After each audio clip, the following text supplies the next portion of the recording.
¿Qué tal? Buenas tardes, amigos. Estamos aquí otra vez analizando algunos puntos relacionados con derecho constitucional. Y en este caso quisiera yo hablarles sobre los derechos humanos y sus garantías.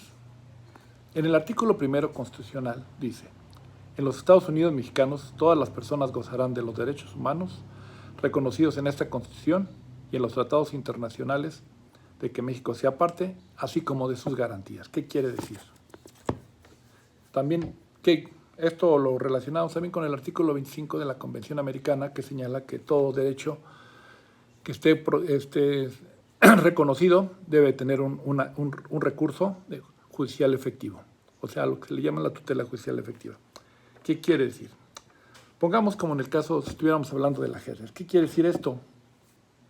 Vamos a poner al rey como la persona más importante en el ajedrez, y digo que es el rey porque cuando se pierde el rey, se pierde el ajedrez. La reina es la más poderosa, ese es otro cantar. Pero cuando lo ponemos en ese contexto, tenemos que estar hablando. El rey, hagan de cuenta que es el derecho. Pero el rey, si no tiene protección, si no tiene todas las demás fichas a su alrededor, el rey no sirve, no tiene ninguna eficacia. Es un derecho, es un rey, es lo más importante, pero si se pierde y no hay con qué defenderlo, no sirve. Entonces es como cuando se dice que los derechos humanos, si nomás están en el papel, pues son derechos de papel. Entonces, este es el primer punto que tenemos que señalar. Entonces, en el caso, tiene que tener quien defienda al rey. Este es uno de los puntos que tenemos que ir viendo, que son las garantías. Entonces, un derecho sin una garantía no sirve de nada. El juicio de amparo es muy interesante porque es la garantía procesal más importante que tiene el sistema jurídico mexicano. Hay que señalar que no es un procedimiento homogéneo. ¿Qué quiere decir esto? Que no es como, digamos, una unitaria que sirve para todo, no. Son varios procedimientos, ¿sí? O diríamos varias tallas para determinados casos. Así tenemos que en casi todos los derechos humanos consagrados en la Constitución tienen un remedio específico, y en la ley de amparo es donde nos da más claramente este punto. El maestro Fixamudio alguna vez le preguntaron cómo podía explicar el juicio de amparo, y dijo: es que son varios instrumentos procesales. Y por ejemplo, entramos, el juicio de amparo es lo que se le conoce como el habeas corpus también.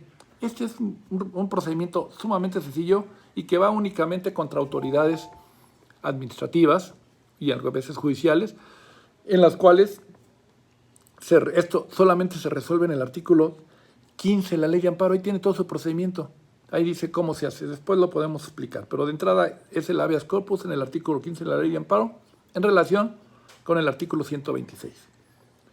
Este es contra actos de privación de la vida, la libertad, fuera de procedimiento judicial, incomunicación, deportación, destierro, desaparición forzosa.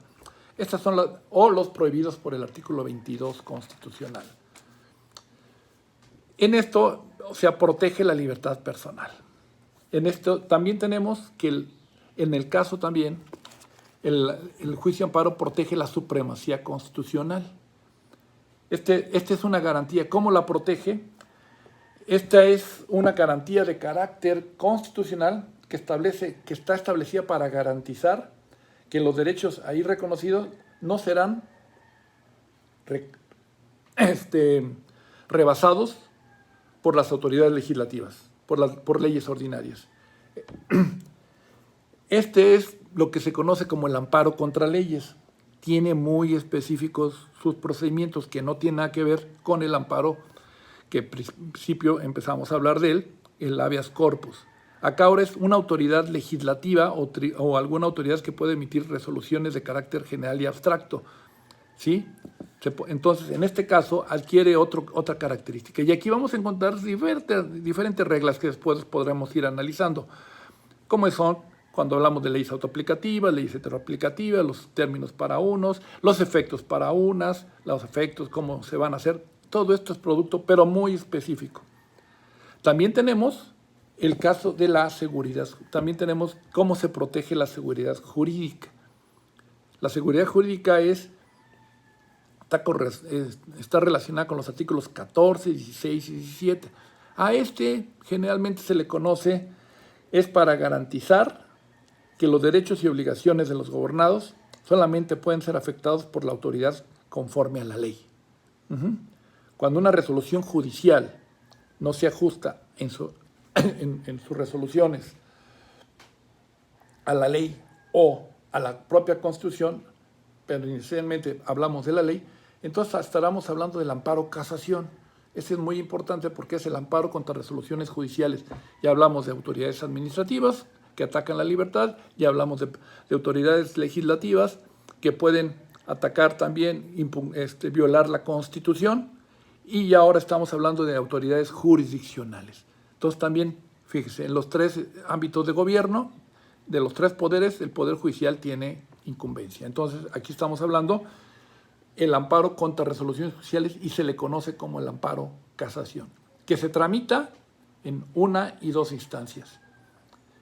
En el amparo indirecto, que es casación, se tramita contra actos dentro del juicio, fuera de juicio y después de concluido el juicio cuando afecta a derechos sustantivos. Esto nada más es para ver si se aplicó exactamente la ley. Y también es contra sentencias contra las cuales también se va a ver si se violó o no se violó el principio de legalidad. Esto es lo que se conoce como amparo casación. También tenemos lo que se le conoce amparo nulidad, en el cual es cuando no existe un recurso ante la autoridad responsable, autoridad administrativa generalmente, y que se acude directamente al juicio de amparo. En cierta forma ya es un amparo en desuso, porque al existir ahora tribunales contenciosos, entonces puede acudirse ahí y ahí resolver el problema de constitucionalidad.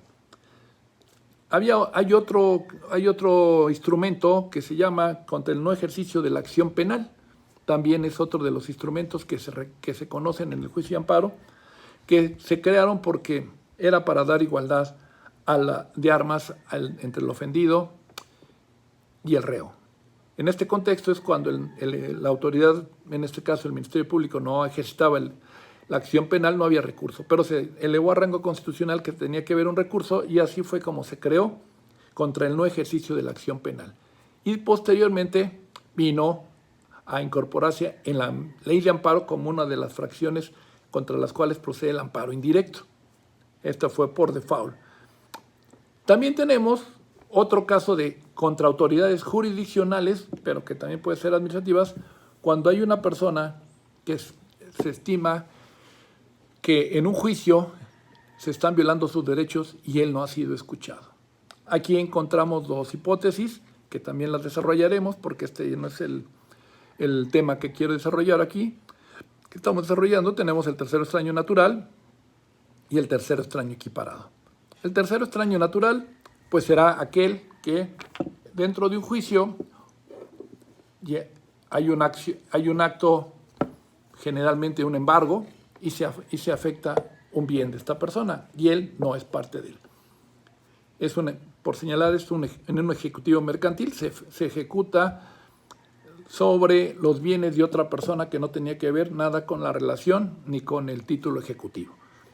Lo que va a tratar es de desincorporar este bien del litigio. No toque el litigio porque el pagaré, él no tiene que entrar a este juicio, él nada más saca este bien.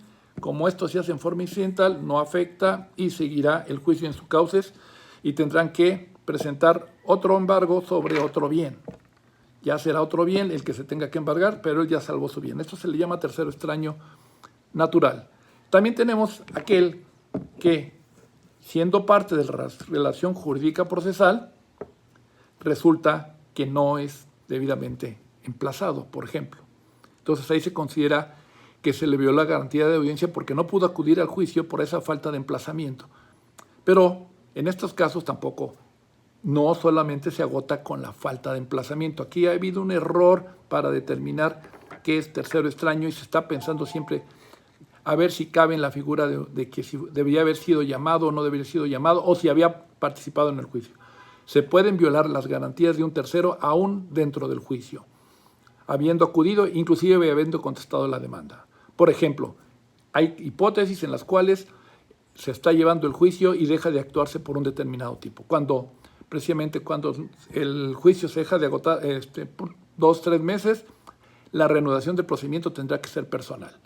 Si no se hace personal, a esta persona se le deja entonces de indefensión porque entraría inmediatamente cuando se reanude el juicio, le dictarían sentencia y lo dejarían sin la oportunidad de presentar el recurso. Y así pasa también, por ejemplo, cuando se remite a otro tribunal y no se anuncia la radicación. ¿Por qué? Se radica, llega, y si llegaran a dictar sentencia, el señor ni se enteró cuándo fue, y cuando quiere impugnarlo ya causó estado y entonces ya no lo puede impugnar. También puede darse en la misma sentencia, la sentencia que no sea notificada personalmente cuando debiera ser personalmente, en algunos casos. Entonces, si no se notificó como debía, y esto lo deja en estado de indefensión porque no pudo impugnarla. Bueno, esto es lo que el maestro Fix Zamudio trataba de implementar para poder explicar el juicio y amparo de una manera más sencilla, porque es un poco complicado, porque como les digo, no es un procedimiento homogéneo, sino heterogéneo, y no lo podemos poner todo en la misma bolsa porque nos va a crear confusiones.